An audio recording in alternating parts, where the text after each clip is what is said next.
Good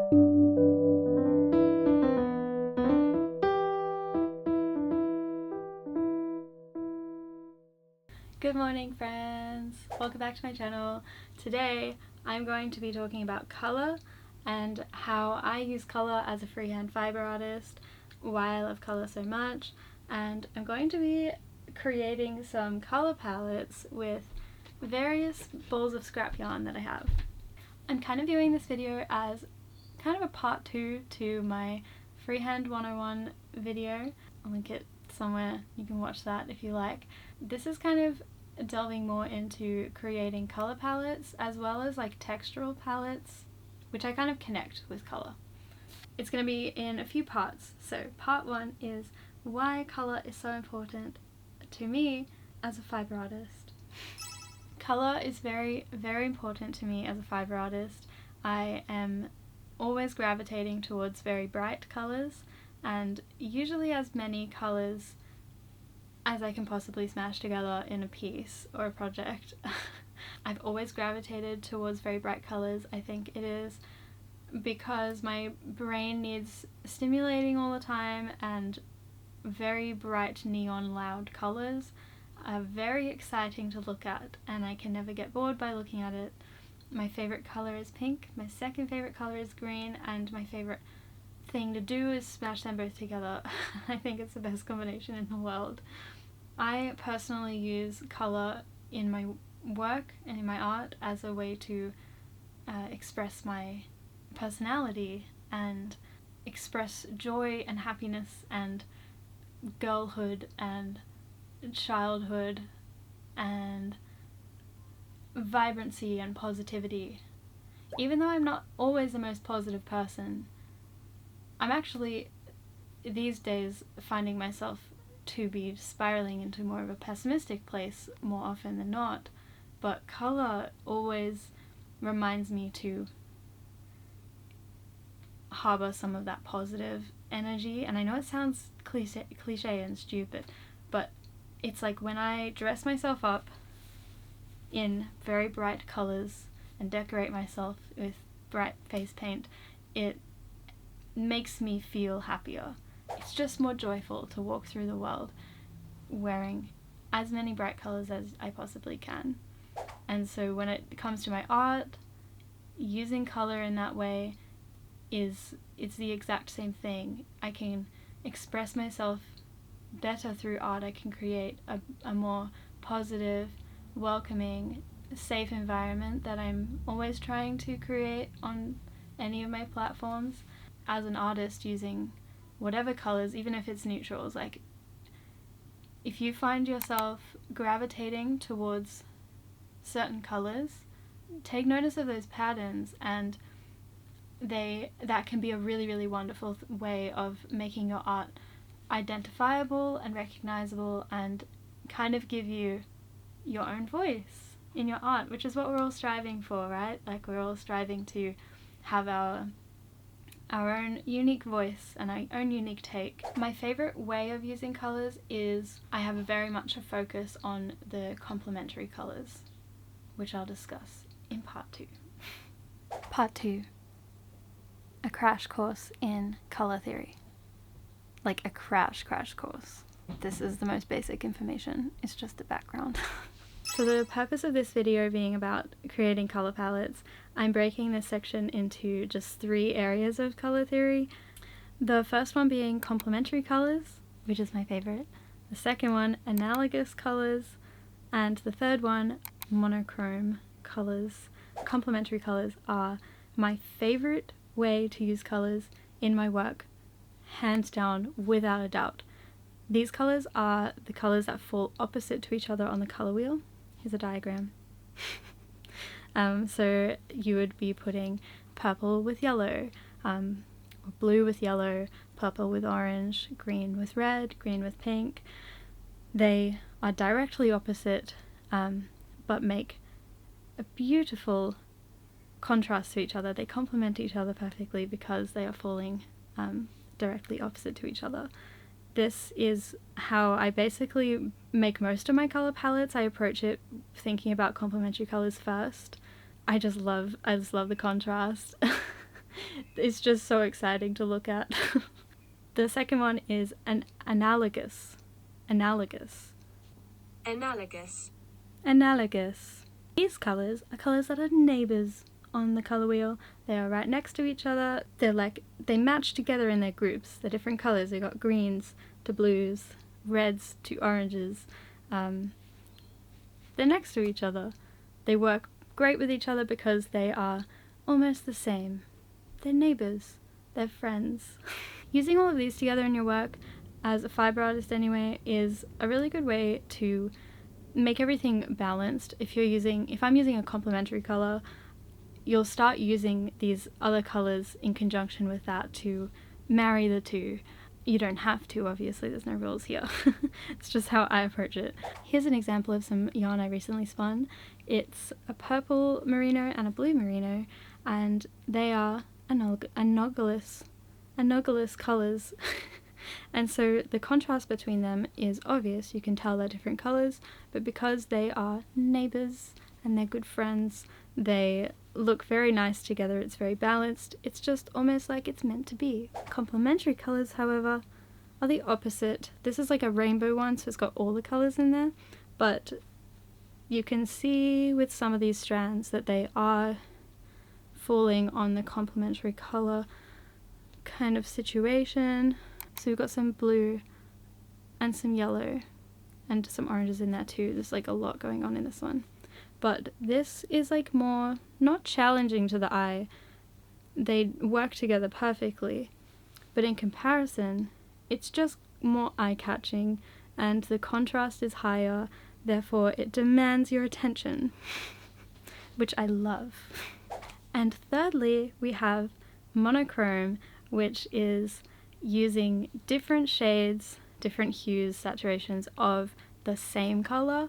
And so you could have a monochrome piece in red, but you could use like 10 different shades of red. Or you could be doing blue and use 5 different shades of blue. They're all the same color. This is where it's more of like the gradient effect. I don't use monochrome too much in my work. I should. None of them are as good as complementary colors though, which is the best. With all of that in mind, we have part 3, how I create my color palettes. For this exercise, I have a giant bucket of scrap yarn that I'm going to be demonstrating possible color palettes that you could knit with. There's so many different colors in here. So let's begin. Okay, I'm going to begin with a color palette focusing on complementary colors and then go from there in terms of balancing it out. So, I'll begin with, let's see, we're obviously going to do the first example with a neon pink. I don't have any bright greens on me, otherwise I would use a bright green.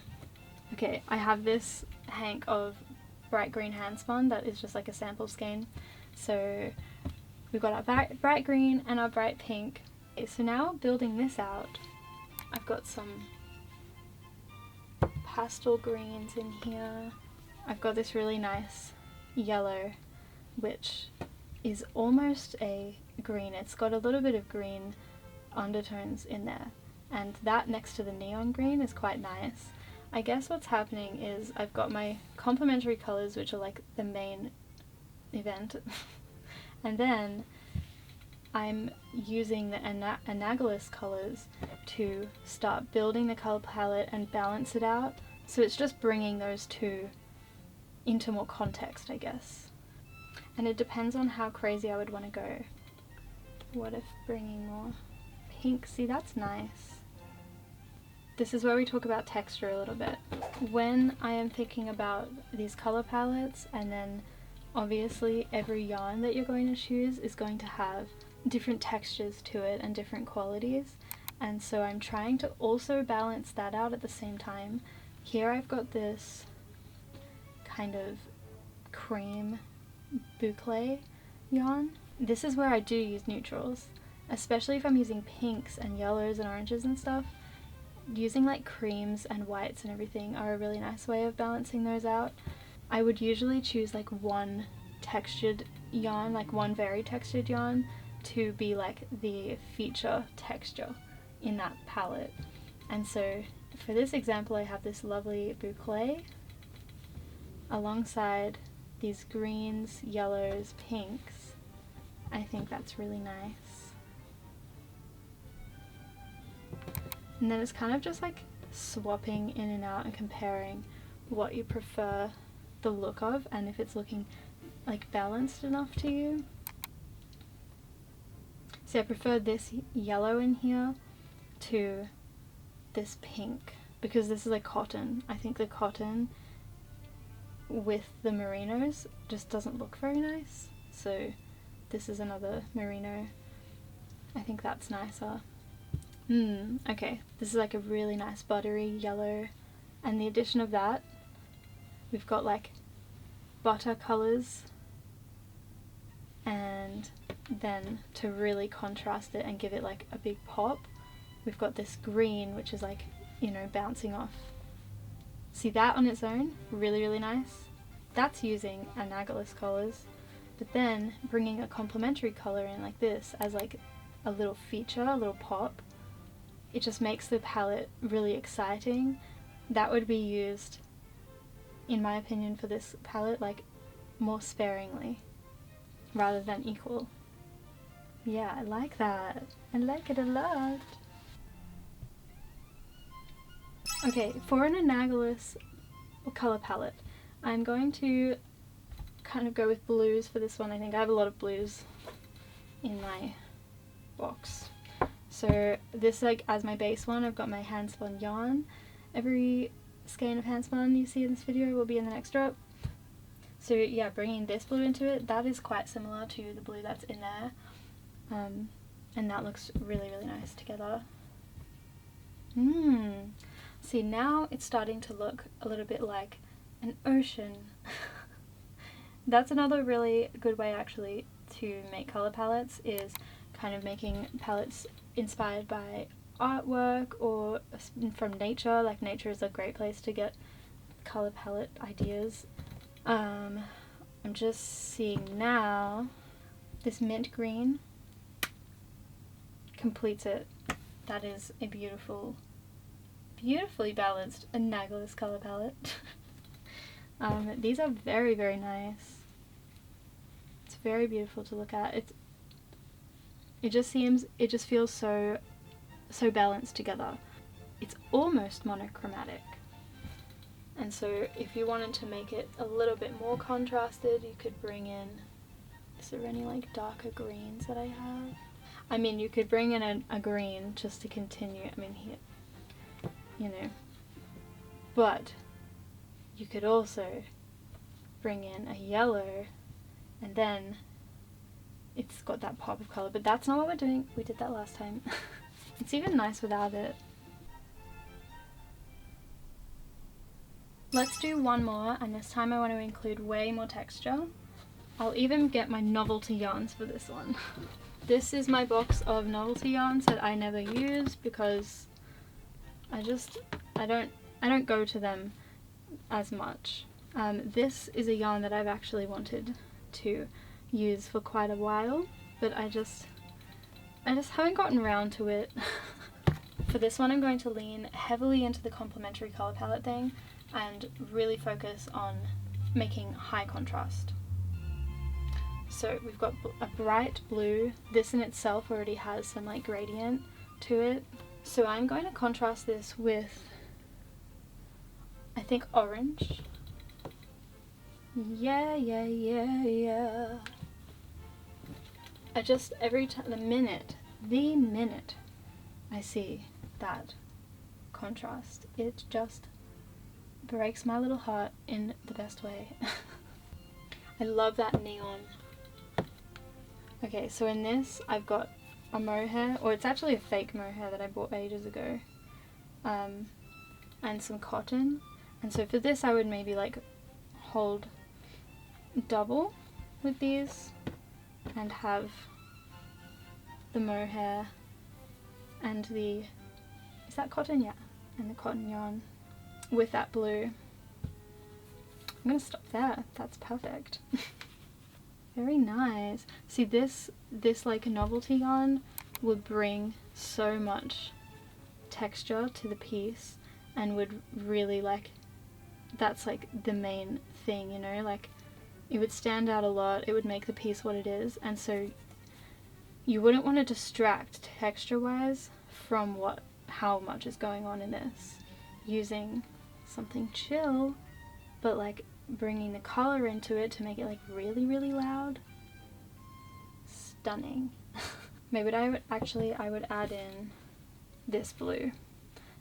Yes, that would be my complete color palette right there, because the blue is like pulling out some of the tones from this one and balancing that out, giving context to all of the stuff that's going on in this, and then this is complementing it and giving us some contrast, giving us some like loud, lot to say, and then all together, beautiful. They look great together. Wow, for someone who really never uses blue, I sure did give a lot of blue examples.